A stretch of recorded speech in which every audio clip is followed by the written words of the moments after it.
Welcome back, everybody, to another episode of Not Funny Guys Presents Go Team Venture. We are fast approaching. In fact, we will be done very soon with Season 7. And as I've been saying, I'm already sad it's almost over. But we persist. And so now we move on to Episode 7. Correction from last time. It is the unicorn in Captivity, which actually takes its name from a famous tapestry, or a variation of a famous tapestry. This originally aired on September 16th, 2018. Written by co-creator Jackson Public. And so we find ourselves with Rusty, Billy, and Pete. They have invented a teleporter. Now, as he's bragging about this to Brock, he doesn't realize that Brock is taking him somewhere in the building he's never been to before. Turns out he's taking him to General Hunter-Gatherers. And they urge him in front of apparently OSI is operating a dummy corp now out of his building to give it up, because this is a game changer that could destabilize the entire world economy. When Rusty refuses, Gathers leaves him to talk to the Illuminati, who invite him to a gathering to try and change his mind. There, they give him a choice between having anything he wants by giving up the teleporter or basically being killed in the worst possible way. The Monarch, in the meantime, is tasked to work with a team put together by Copycat, who we remember is our not-so-fun friend, and not really a friend, planning to steal the teleporters from Ventec Tower. 21 arrives to give the Monarch his costume wings, and he discovers in the process that Copycat is using the team as a decoy. It's a setup. Of course, the Monarch is brought in to basically be their flyover guy, and he actually is wearing his cape wings. Copycat intentionally triggers the security system after Brock arrives to collect the teleporters, sending one of them into the panic room, and the Monarch winds up in there when Copycat's helicopter takes him, literally pulls him out of the building. He steals the whole panic room. Brock is in the process of basically killing off most of the team. Copycat, of course, airlifts the panic room out of the tower, only for Hatred to shoot down the helicopter, and it crashes into Wide Whale's building, killing Copycat. The Monarch escapes by using the teleporter, winding up next to 21, who has taken the other pad and is driving away. So they basically got both pads and they disappear. The whole crash winds up the teleporters, and they escape narrowly from Brock. Post-credits, we find out that this whole strange little, basically orgy, this is like the most X-rated episode ever that Rusty thinks he's at, is actually just an OSI simulation, and he's having sex with a machine. So, of course, we have the whole game changer of the teleporter, sort of break these things down. Rusty calls Billy a Hobbit Oppenheimer. I guess making fun of his short stature, but yet his ability to create something incredibly powerful. They've apparently gone through at least 6 different iterations of it, because there's a whole line of jars. They're talking about human trials, and Billy says we're far away from there, when they accidentally end up having the pirate captain coming down the stairs, trip and fall on it and get teleported. They're like, let's see, it works. In the meantime, Tiny Eagle, who's been around here and there, haven't really seen him much since the end of Season 1, Season 2, spying on them, tries to leave with the information he's communicating when he runs into Brock on the way out of the building, and Brock squashes him. He now knows security is compromised. The Monarch, of course, is recruited by Dr. Mrs. the Monarch to go and become part of this heist team. She does call him a unique, like a unicorn. He goes to Wide Whale's building, where Copycat has a place. Of course, if Copycat is voiced by Toby Huss, who most people, I remember him first exposed to him on Pete and Pete as the strongest man in the world. And he's also, of course, did a lot of voice acting, and King of the Hill is where I think most people probably know him. He has a team for the heist on the teleporter at Ventec Tower. There's .com. She's their tech girl. We have Tunnel Vision. He's going to mine through the sewers. We have Presto Changeo, who's their little flexible guy on the inside and voiced by the Joker. In fact, he sounds very much like the Joker because he's voiced by the great Mark Hamill. We have Ramburglar, which is a dumb name, but he's their muscle guy. And then their getaway driver is Driver X. Turns out Driver X is actually a version of Copycat. Brock, of course, is upping the security because now the OSI is running their dummy corp out of the building. Hunter, like I said, calls the teleporter a game changer and notes that that's kind of a bad thing. Rusty has to destroy it, but when he refused, he's left in a room to meet the sort of World Council. They claim to have gone by many names: the Knights Templar, the Illuminati, the Rothschilds. And then they invite Rusty to a party for a chance to sort of get to know them and see if he'd be willing to join them. It's a temptation. This party is being held at what looks like a former monastery, to be honest with you. I'm not going to show a lot of pictures from this party because it's incredibly X-rated. Just go watch the episode. You'll see what I'm talking about. Like we said, the Monarch is going out. He has to call 21 to get his wings. 21 actually hides his wings in a package of female products with wings, pads with wings, trying to get them to him in a timely manner while he's on Wide Whale's tower, pretending that he's doing lookout work. Of course, Dr. Venture, when he encounters this secret World Council, it is worth knowing, they only see silhouettes of him. It's very much like the Council of 13. And what he doesn't understand is that he's in a virtual reality simulation most of this time. But the members of the Illuminati, as have been identified, is Dr. Quentin Ball, who appeared way back in, I think, the pilot episode. General Manhowers. There's some unknown Illuminati. The Mexican University administrator, who we met back in episode 1. And Roy Brisby is very prominently members of this. If he joins their group, he has to give up the teleporter. But like I said, they invite him to the party. The party appears to be something out of some kind of combination of the Marquis de Sade or maybe Eyes Wide Shut. It's like some kind of cross between them. Like I said, I'm not showing a lot of pictures from that. Would definitely get, if this was even monetized, I'd get demonetized so quickly. But it's a full-on orgy, folks. Most X-rated this show's ever been. Rusty meets a woman in a mask, full-on naked except for her mask, who sounds just like Dr. Mrs. the Monarch, excuse me. And he recognizes her voice. Who wouldn't?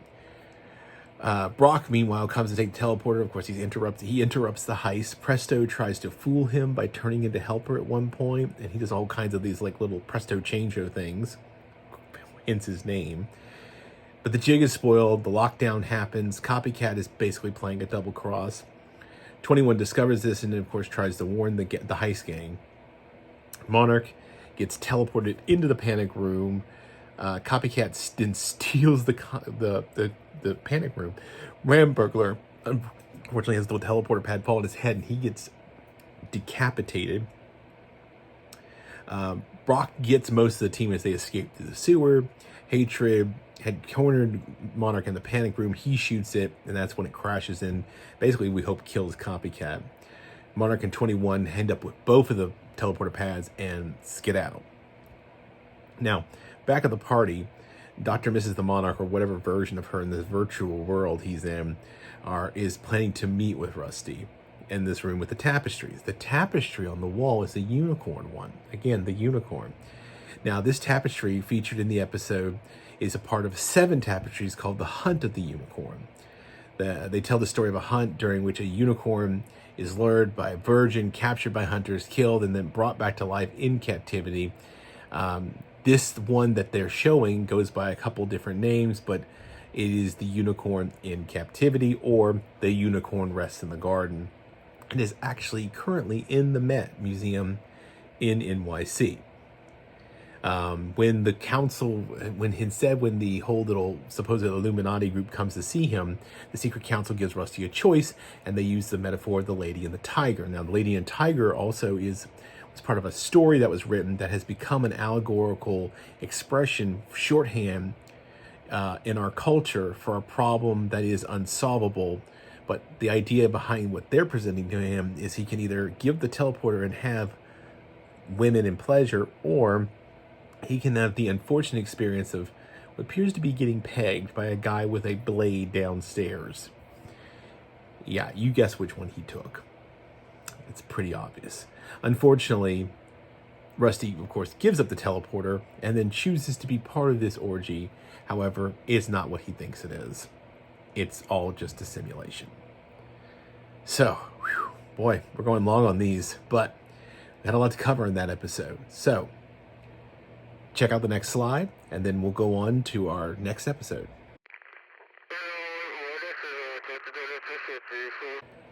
All right, here we are, episode 8. After this one, we'll only have 2 more and then the movie.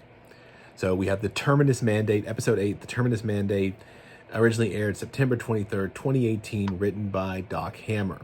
Now, Rusty in this one is seeking out Teresa Dide, a woman notorious for marrying wealthy men before she kills them for their money.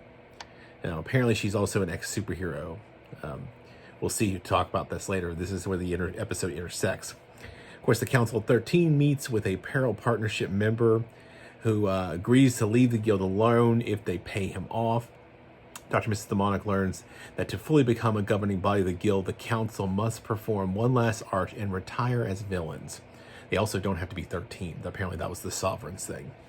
Red Mantle and Dragoon fearfully put off finding out their arch is, only to learn that at the end, when they finally open the envelope, that all their former arches are dead. They've lived. They won. Phantom Limb and Hunter Gatherers apparently have a penis measuring competition on a bridge in Central Park at night, in which Phantom Limb wins. Red Death does not read his arch letter and instead kidnaps the Peril Partnership man, Blind Rage, and ties him to train tracks and tells him the guild will not submit, although his fate is, of course, left unknown. We don't know. Dr. Z goes to see Johnny's rehab clinic, and they reminisce about their old battles. Dr. Mrs. the Monarch goes in her old costume with 21 to arch her nemesis, which turns out to be Dee Dee. 21 convinces her to approach her, and they reconcile. She later reveals to 21 that she stole Dee Dee's wallet. Dee Dee goes to meet Rusty, but he's so strung out on anti-venoms Brock dosed him with that he passes out.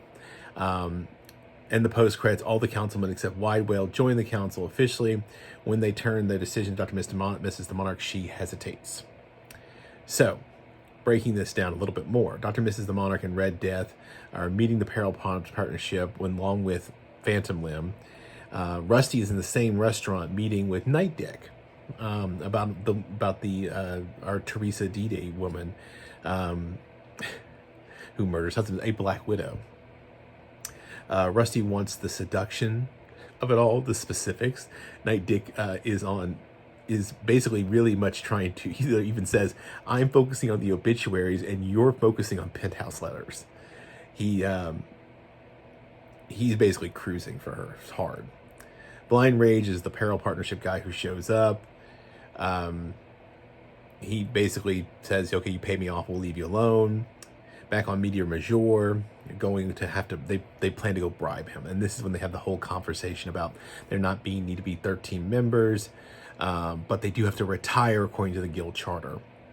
And they get one last arch. Rusty has to end up using Hank apparently to get online to find out more about the Black Widow woman. He's really into it, and Brock thinks this is a terrible idea. Dr. Mrs. the Monarch and the Monarch are arguing, and she has to do one last arch. 21 offers to number 2 her. Her final arch involved her previously as Lady Au Pair stealing a Faith Diamond, and she was foiled by Novia, which is Teresa's character, when she was basically playing the superhero, when she had the Moppets. And of course, Novia, Teresa, is voiced by Christine Milioti from How I Met Your Mother, and more recently as Sophia Falcone in the Penguin series. Good role for her. Old arch rivals, of course, Phantom Limb and Hunter Gatherers, we know what they did.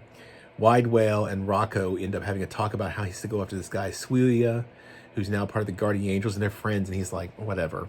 He's not interested in it. Doing this. Dr. Z, I said, goes to see Action Johnny. Flashback to an old cartoon encounter with Johnny, a dog, the Z henchmen, and all of Johnny's friends. They just end up reminiscing. Radical Left has to face off against Right Wing, which is literally just the other half of him and his sort of doppelganger Two-Face thing going on here. And they end up playing a game of Clue to settle things. Dragoon and Red Mantle are again putting it off. At one point, Dragoon hopes that it's Al from Home Improvement. And like I said, they delay opening the letter. Red Death goes after Blind Rage, knocks him out cold. ties him to tracks, and we'll find out later what happens to him. Of course, Rusty and Dean and Brock and Hank all play out this whole situation about how they're going to counter the Black Widow trying to kill him, practice how to survive.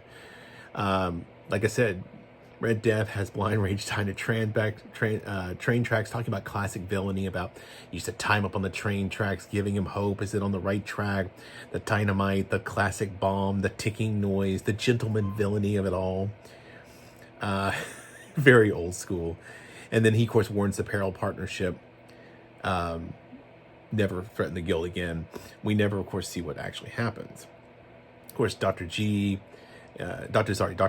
talking about the retirement home. They call him John now. He tries to leave a note for him, but then they'll meet and reminisce for a little bit. Red Mantle and Dragoon are watching Downton Abbey as they stall. And of course, they eventually open to find out all their archers are dead. They won.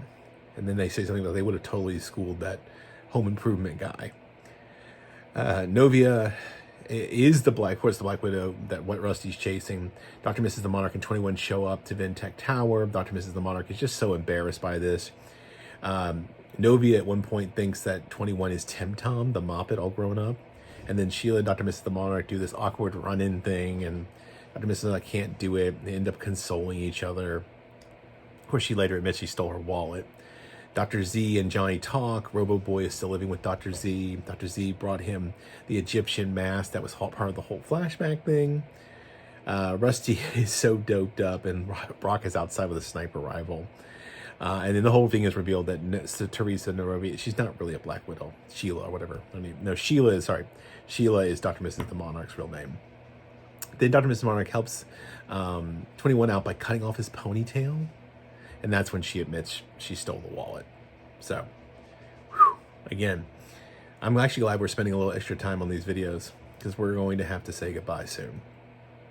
But before we do, we have the final 2 episodes coming for Season 7. We have the Forecast Manufacturer and the Saphrax Protocol, before we finally reach the Radiant is the Blood of the Baboon Heart. So, those will be making up our next 2 episodes. So in the meantime, if you want to, please follow, like, share this channel. If you want to hear more about our look at movies, you can check out our regular podcast. That is we just wrapped up our Saoirse Ronan run. We did Little Women, and then we did Hannah, and then we covered Lady Bird, which just came out this week.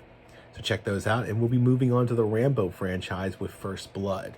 So check those out. Follow. All the details, all the things you can do are listed below in the details for contacting us. But like, subscribe, all that fun stuff. And stay safe. Until next time, go Team Venture. Say not funny guys again. Not funny guys again. No, can you say not funny guys?